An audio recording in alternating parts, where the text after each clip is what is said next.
Excelente, jóvenes. Entonces vamos a ver nuestra segunda hora de clase de hoy y como sabemos estamos en la segunda tarea de la macroeconomía. Para entender la política económica, pues obviamente hay que recurrir a los gráficos. No hay otra manera de explicarlo que recurriendo a los gráficos. Pero, por supuesto, la primera presentación es verbal. Por eso es que en la guía yo les tengo aquí que la segunda tarea de la macroeconomía es la política económica. ¿Ok? Y entonces, ¿qué es la política económica? La política económica se define como la estrategia que formulan los gobiernos para conducir la economía de los países. La política es la combinación de política fiscal, política monetaria y política cambiaria que permite alcanzar los objetivos de la macroeconomía. ¿Okay? Entonces esto ya debe quedar mucho más claro para ustedes ahora que hemos hablado un poco sobre esto. Entonces, fíjense, de la política fiscal que tenemos. La política fiscal es el manejo de los impuestos y del gasto público. Dentro de este gasto público está el gasto del gobierno y las transferencias, ¿ok? Los impuestos se refiere a la imputación que hace el Estado, a la ganancia o sobre el consumo de los hogares. El gasto público corresponde a las transferencias a los hogares y a los gastos en bienes y servicios. Si aumenta el gasto o se reducen los impuestos, se aplica política fiscal expansiva. Lo contrario, es decir, si hay un aumento de los impuestos, si hay, si aumenta el gasto, se reducen los impuestos. Por cierto, ay, Dios mío, perdón que me enredé con la lengua. Si hay un aumento de los impuestos o una reducción del gasto, entonces estamos hablando de política contractiva. Como ven, aquí no hay ningún grafiquito, no hay nada, pero sí la gráfica que nos permite entender que este tipo de políticas afectan al ingreso, afectan al consumo y afectan al gasto del gobierno, pues entonces no entendemos qué ocurre. Y sobre todo es importante entender que la política económica, la variable macroeconómica global que impacta es la demanda agregada. ¿Okay? Entonces, fíjense, en el caso de la política cambiaria, cuando las autoridades económicas manipulan el tipo de cambio para influir sobre las exportaciones e importaciones del país, están aplicando política cambiaria. Pueden optar por un régimen de tipo de cambio fijo, es decir, establecen la tasa a la que se intercambiará la moneda nacional por moneda extranjera, o por un régimen de tipo de cambio flexible. En este tipo de régimen, el Banco Central fija una banda de fluctuación del tipo de cambio e interviene en el mercado cambiario para mantenerlo en esa banda. Es decir, compra y vende divisas de manera de equilibrar el tipo de cambio. Por ejemplo, si hay un exceso de oferta, pues entonces se convierte en demandante para que no se aprecie mucho la moneda. Si hay un exceso de demanda, pues entonces ofrece para que no se deprecie mucho la moneda y mantiene la moneda allí en ese rango que necesita, ¿ok? La política monetaria, pues entonces es la otra gran política que cuenta las autoridades económicas para conseguir los objetivos macroeconómicos, y generalmente el objetivo de la política monetaria es mantener a raya la inflación. Entonces, ¿qué les tengo aquí como gran resumen de la política monetaria? La ejerce el Banco Central a través del manejo de la cantidad de dinero. Recuerden que la cantidad de dinero son las monedas y billetes y los depósitos en el sistema bancario, y la tasa de interés.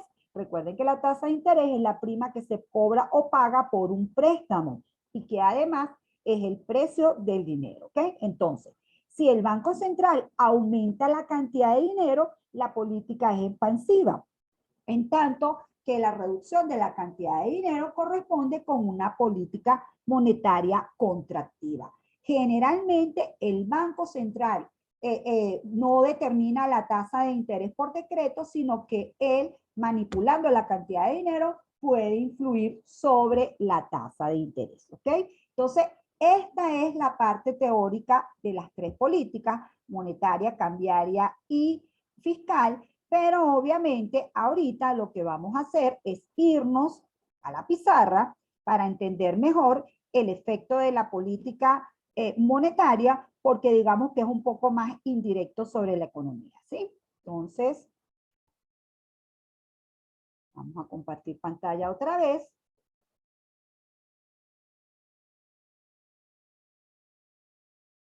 Está un poquito más lento la computadora.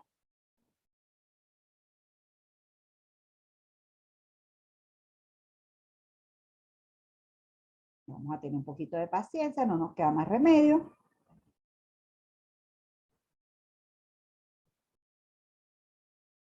A ver, por fin. Aquí tenemos entonces nuestra bella pizarra de Zoom. Entonces, repito, jóvenes, vamos a entender un poco mejor la política monetaria. Entonces, hemos dicho que la política monetaria es el manejo de la cantidad de dinero, que la cantidad de dinero la vamos a señalar con una M, ojo, que es la misma M de importaciones, pero obviamente como está en el mercado monetario es M de money, ¿ok? Manejo del dinero y de la tasa de interés, ¿ok? Y la tasa de interés va a ser esta I latina. Siempre recuerden, vayan entendiendo las siglas porque es un lenguaje para nosotros universal. De manera tal, jóvenes, que ya les había adelantado un poco esto, si mal no lo recuerdo, existe un mercado monetario, ¿ok?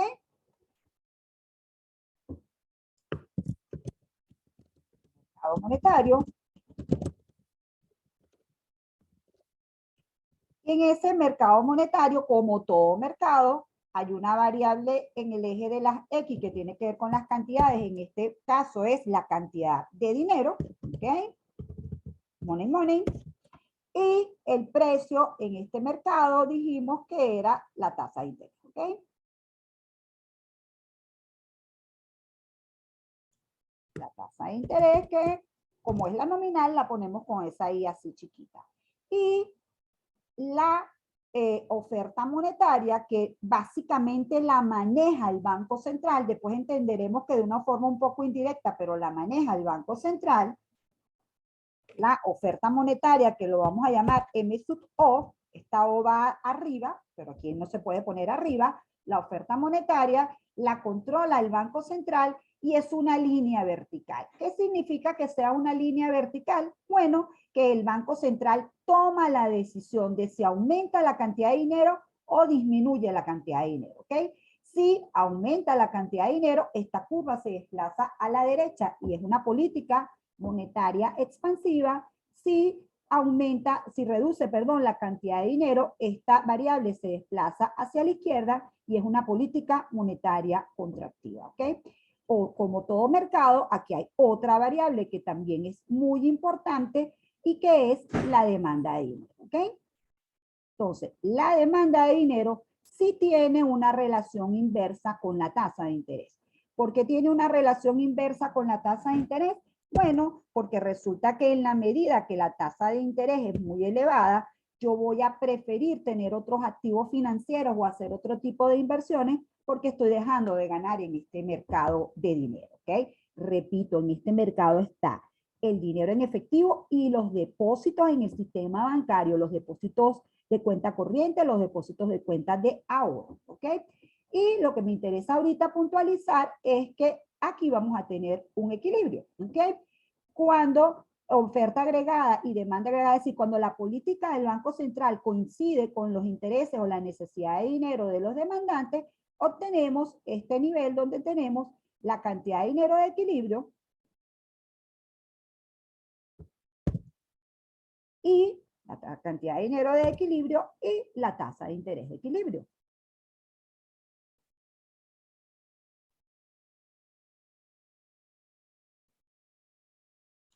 ¿Ok? Perfecto. ¿Qué ocurre cuando el Banco Central aplica, por ejemplo, una política monetaria expansiva? Bueno, como les decía, el Banco Central aumenta la cantidad de dinero. Ahora esta va a ser M sub 0,1. Y como ya lo pueden ir determinando, pues entonces ocurre un nuevo nivel de equilibrio, ¿sí? Un nuevo nivel de equilibrio aquí. Voy a echar aquí de poner que este es M sub E1, ¿ok? Que es la nueva punto de equilibrio. Y aquí lo que quiero señalar es que está este nuevo equilibrio. Y fíjense, ¿qué ha pasado con la tasa de interés en este nuevo nivel de equilibrio? ¿Quién me lo dice, por favor? ¿Quién no deja sola a la profesora? Baja. La tasa de interés ha bajado. Ah, bueno. ¿Y eso qué efectos tiene sobre la demanda agregada? Ah, bueno, resulta que hay un componente de la demanda agregada que es la inversión y que está totalmente relacionado con la tasa de interés. ¿Cuál es ese componente que está totalmente relacionado con la tasa de interés? La inversión, repito. Entonces, esta va a ser una gráfica de la inversión solita. ¿Quién me recuerda qué es la inversión? A ver, ¿quién me ayuda con eso? Muchachos que le están haciendo caso a la profesora y están estudiando desde el principio. Yo dije que la inversión que correspondía a quién. ¿Quiénes hacen la inversión principalmente en macroeconomía? No todos al mismo tiempo, por favor. No me perturben. Las empresas. Las empresas, ¿verdad? Porque la inversión es el gasto en maquinaria y equipo. Recuérdense que las empresas para mantener o aumentar su capacidad de producción, pues tienen que invertir. Entonces, fíjense, aquí tenemos la inversión, gracias por responder. Aquí tenemos la inversión. De este lado, como todo mercado, de este lado va a estar la cantidad, que en este caso es la cantidad de inversión, el total de inversión que se haga en un momento determinado. Y de este lado va a estar la tasa de interés, ¿ok? Entonces, fíjense qué ocurre aquí. La inversión pasa por que el inversionista evalúe si el dinero que va a pedir prestado para invertir le va a generar suficiente rentabilidad para él llevar a cabo el negocio. Entonces, cuando la tasa de interés es muy alta, no muchos proyectos son rentables a ese nivel de tasa de interés y entonces tenemos una tasa de interés I+1, ¿ok? Como esta que está aquí. O vamos a poner tasa de interés de equilibrio para mantenernos con los mismos que están allá, ¿ok? Entonces tenemos, perdón, esta es la inversión y la tasa de interés está de este lado.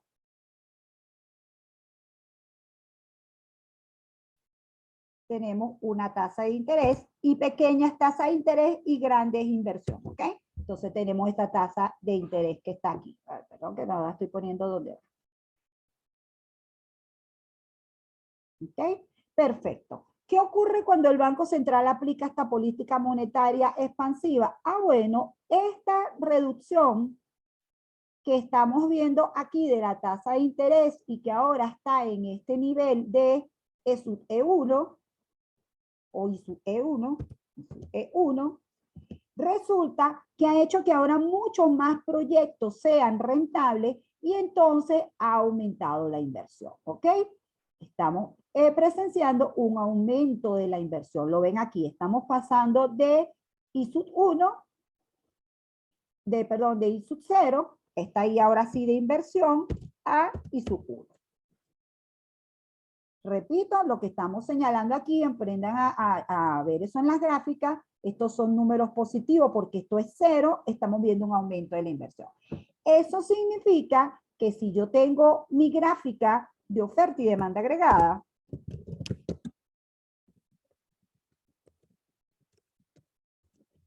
¿qué le está pasando a la demanda agregada? ¿Quién me lo dice mientras yo lo voy graficando? Si está aumentando la inversión, ¿qué debería pasar con la curva de demanda agregada? ¿Se debería desplazar hacia dónde? A ver, jóvenes, no sean tímidos. Oferta agregada de corto plazo es esta. ¿Qué me dijiste, perdón, joven? A la derecha, o sea, A la aumenta. derecha, ¿verdad? Está aumentando. Es decir, recuérdense que aquí tendríamos la demanda agregada 1 y que la demanda agregada 1 es igual al consumo más el gasto más la inversión más más las exportaciones netas, y que lo que está ocurriendo aquí, ¿verdad? Es que teníamos este nivel de ingreso inicial. Acuérdense que aquí esta es la oferta agregada, está la demanda agregada, y lo que tenemos en este gran mercado es el ingreso de la economía o el PIB real. Y de este lado, ¿qué variable va de este lado? ¿Quién me acuerda qué variable va de este lado? La acabamos de ver. El nivel general de precios, jóvenes. ¿Ok? Tenemos el nivel general de precios. Entonces, ¿qué ha pasado cuando desplazamos la curva de la demanda? Bueno, obviamente lo que está señalando ese desplazamiento de la demanda agregada hacia la de A1, de A1, es que tenemos el consumo, tenemos el gasto, y ahora tenemos una inversión 1, una inversión que ha aumentado y que ha permitido el desplazamiento de esa demanda agregada. El resultado de esa política monetaria expansiva, ya lo podemos colocar aquí, terminar de llenar esto aquí, tenemos aquí este crecimiento, y esto es una política monetaria expansiva, ¿verdad? Reduce la tasa de interés y permite aumento de la inversión, ¿ok? Entonces tenemos que la tasa de interés es una variable que se determina en el mercado monetario, pero que tiene impacto en el mercado de bienes y servicios porque está relacionada con la demanda agregada. Entonces, repito, lo que ha ocurrido aquí, mis muy queridos alumnos, es que esa política fiscal, monetaria expansiva ha permitido que aumente la producción de bienes y servicios desde Y sub 0 hasta Y sub 1, ¿ok? Entonces, no aparece el 1. Es decir, hemos logrado que haya un impulso por el lado de la demanda, que los empresarios entonces decidan producir más bienes y servicios, y eso nos genera este crecimiento del PIB que está aquí, que es el objetivo, aumento del PIB, ¿ok? Sin embargo, no podemos dejar de ver cómo en la medida que se expande la demanda agregada, es muy bueno, está creciendo la producción de bienes y servicios, pero esa producción de bienes y servicios está haciendo que se contrate más mano de obra, y si no hay una expansión de la capacidad de producción, pues entonces va a llegar un momento en que vamos a tener presiones inflacionarias. ¿Ok? Entonces, eso es importante entenderlo porque ahora vamos con la parte de los contradicción entre objetivos. ¿Ok? Entonces, vamos a agarrar aquí. Este es el precio inicial y este es el precio final. Entonces, repito, una política fiscal monetaria o fiscal, aquí sí ya indicaría cualquiera de las dos. Siempre que la demanda agregada tenga un aumento, vamos a tener un aumento de la producción de bienes y servicios, un empuje por el lado de la demanda, ¿sí? Lo que se hace es mandar una señal desde el lado de la demanda para que los productores se animen a producir más. Y tenemos pues entonces un aumento de las presiones inflacionarias. Obviamente, si esta economía está en una profunda recesión, pues entonces estas presiones inflacionarias al principio no son muy importantes. A ver, recuerden siempre que lo que está detrás de todo esto siempre es la función de producción, ¿ok?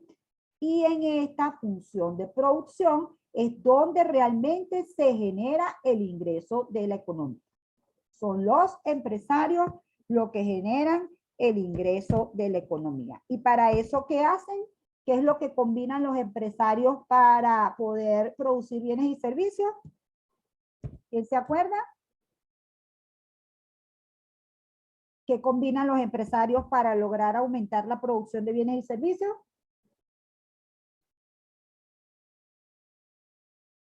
¿Quién me lo dice o me lo responde por el chat?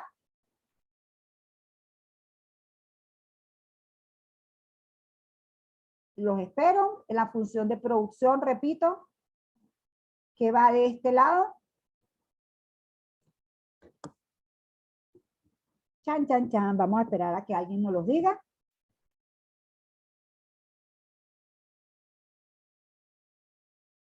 ¿Nadie, jóvenes? ¿Nadie se acuerda de la función de producción en microeconomía? En microeconomía aquí estaba la Profe, ¿no es producción total con cantidad de trabajo? cantidad de trabajo. Dios te bendiga, mi ciela, claro.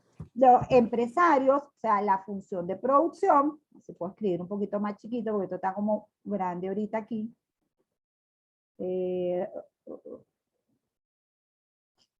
Y vamos a ponerle por un momento 14 para poder escribir un poco menos. Recuérdense, jóvenes queridos, un proceso continuo de enseñanza. El ingreso, que es la suma de todas las cantidades a nivel macroeconómico, está en función de el capital y el trabajo, ¿ok? Entonces, esta curva que vamos a trazar ahorita, que no me va a quedar muy bonita seguro, ¿ok? Es una curva en la cual tenemos combinaciones de trabajo con una determinada cantidad de capital, ¿verdad? Y lo que está ocurriendo aquí, jóvenes, es que este crecimiento que estamos hablando aquí de la oferta agregada ocurre porque los empresarios, ¿verdad?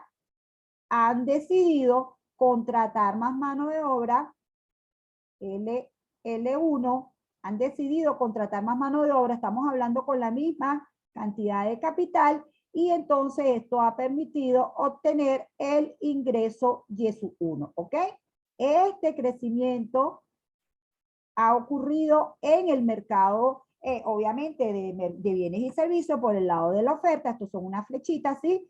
Y el impulso lo han recibido del lado de la demanda y se ha logrado este pase desde este punto que está aquí hasta este punto que está aquí. Por eso es que yo les decía que siempre que aumenta el PIB, lo normal es que también aumente la cantidad de trabajo. Pero como es la misma capacidad de producción, si esto sigue aumentando, llega un momento que exacerba las presiones inflacionarias. ¿Me están entendiendo hasta aquí? ¿O alguien tiene alguna duda?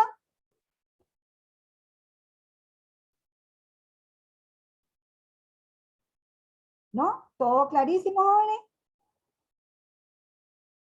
Entonces, recuérdenme siempre que la política fiscal, monetaria y cambiaria lo que trata es incidir la política monetaria sobre la inversión, la política fiscal sobre el consumo y sobre el gasto, y la política cambiaria sobre las exportaciones netas. Todas estas variables van a mover la demanda hacia la derecha, va a ser un crecimiento, el desplazamiento de la demanda agregada hacia la izquierda va a ser una reducción. ¿Seguro que quedamos claros hasta aquí? Sí, profe. Me alegra. Entonces, volvemos otra vez a la guía.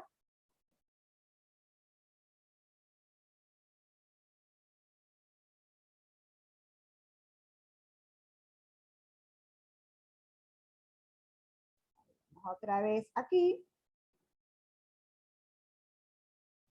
Y a este cuadrito para ya ver lo último que nos falta. Fíjense entonces, es muy bueno que los gobiernos cuenten con estos instrumentos y que los apliquen.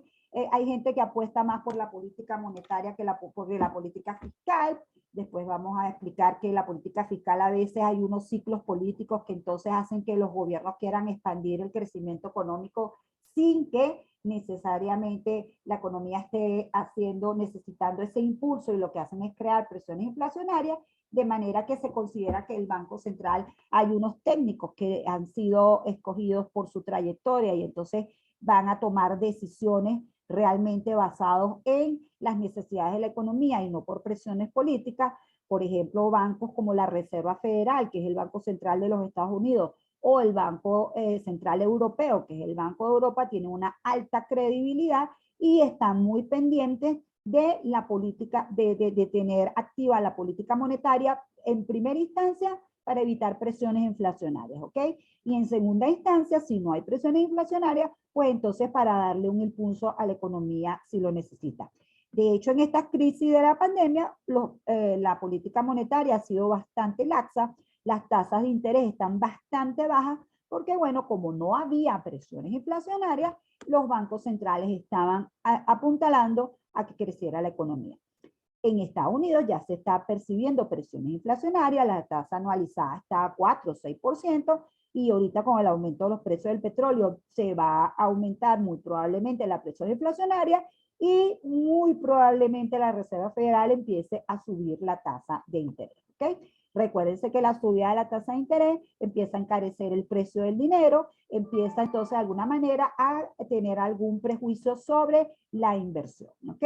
Inclusive fomenta el ahorro y entonces se disminuye el consumo. Entonces, la cosa parece así como que un cuero que si lo levantas por un lado, lo aplastas por un lado, se te levanta por el otro y viceversa, un cuero seco que llaman, ¿no? Quien entendió perfectamente en el corto plazo esta disyuntiva que había entre el crecimiento económico y la baja tasa de desempleo y la inflación fue el señor Phillips, que hizo un estudio muy detallado de esa relación lamentablemente inversa entre la inflación y el desempleo, y eso lo conocemos como la curva de Phillips. Entonces, en la curva de Phillips, del lado de las X va a estar la tasa de desempleo, del lado de las Y va a estar la tasa de inflación, es decir, la variación de los precios, y entonces podemos estar en un escenario donde haya una alta tasa de, ¿cómo se llama? Una alta tasa de desempleo, pero una bajita inflación, o podemos estar en un contexto donde haya, ¿cómo se llama? Muy poquito desempleo, pero mucha inflación. Entonces, a corto plazo, en definitiva, jóvenes, hay un conflicto de objetivos entre la inflación y el desempleo, y las autoridades tienen que estar todo el tiempo tomando en cuenta que existe este conflicto.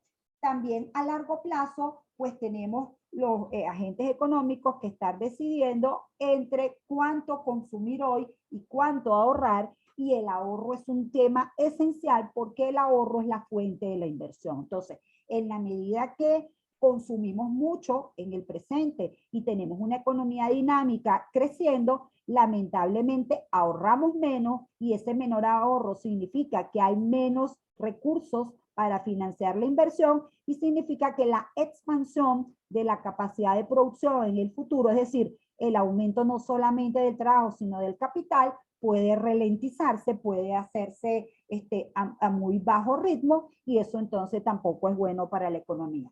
Por eso es que nunca van a dejar de existir los clásicos que le van a decir a ustedes, o inclusive ustedes pueden llegar a casarse con esa idea después, de que lo mejor es no estar aplicando política monetaria, ni mucho menos política fiscal, sino que dejar las políticas del lado de la oferta para que sean los oferentes los que puedan innovar, aumentar todo el tiempo la oferta, siempre basado en que, por ejemplo, la creación de productos nuevos siempre van a estimular la demanda y va a haber crecimiento de la demanda. Y entonces, bueno, esos son los trade-offs que hay en la economía, ¿sí? En donde tenemos, repito, en el corto plazo un conflicto entre la inflación y el desempleo, y en el largo plazo un conflicto entre cuánto consumir y cuánto ahorrar, dada la importancia que tiene el ahorro para el crecimiento de largo plazo. ¿Estamos claros?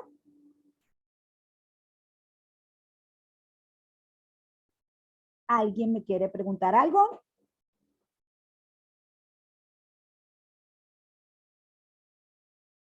Bueno, si todo el mundo quedó clarísimo, esta es entonces la unidad 1. Por favor, recuérdense que le he dado suprema importancia a esta guía, que la he elaborado con muchísimo cariño, que aquí tienen todas las variables macroeconómicas. Algunas las hemos visto ya, otras las vamos a seguir viendo a lo largo del curso, pero ustedes desde ahorita se aprenden todos estos conceptos, por favor. Se los voy a preguntar en el primer parcial, ¿ok? Así que, por favor, vayan aprendiéndoselos desde ahorita. y entendiendo claramente la ecuación macroeconómica, donde el PIB es la oferta, donde del lado de la demanda agregada los componentes son consumo, gasto, inversión y exportaciones netas. Eso tenemos ya que empezar a tenerlo bien asentadito en esas neuronas de ustedes, jóvenes, ¿ok? Y siempre les voy a estar haciendo preguntas, así que por favor repasen porque si no nos vamos a quedar ahí esperando a que alguien me responda en algún determinado momento, ¿sí? Entonces dejo de compartir la grabación y como no tenemos tiempo que perder, vamos a pasar a la unidad 2. Chévere, me alegra. Fíjense, es importante que hagan seguimiento del material porque yo veo que ustedes me comprenden, pero si después lo dejan allí tirado, no lo van a tener lo suficientemente fijo como me interesa, ¿sí? Entonces, por favor, vamos a, ¿cómo se llama? Tener en cuenta que hay que estudiar con cierta frecuencia para que se vayan fijando mejor los conocimientos, ¿sí? Entonces, fíjense, vamos a esperar a que tengan en pantalla la unidad número 2, porque me imagino que todavía no la tienen, ¿cierto?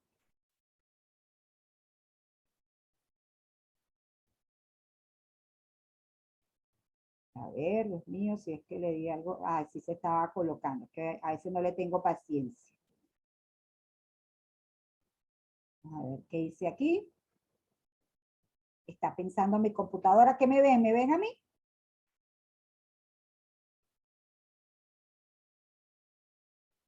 Sí, profe, aún no ha cargado la presentación, te vemos a ti. Ah, bueno, ya cargó.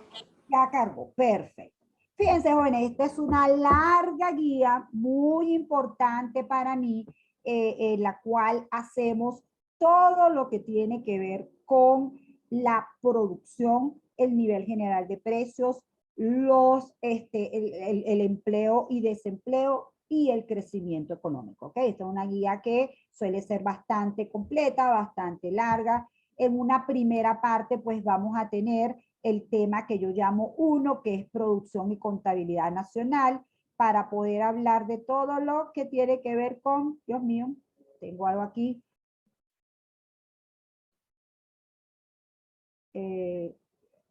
Aquí algo pasó que me está diciendo, me está dando una señal aquí. Déjenme volver a compartir pantalla porque quién sabe qué hice que me estaba dando una alerta allí. Ni modo, volvamos a esperar que aparezca la pantalla. Ahora está la pantalla otra vez, ¿verdad?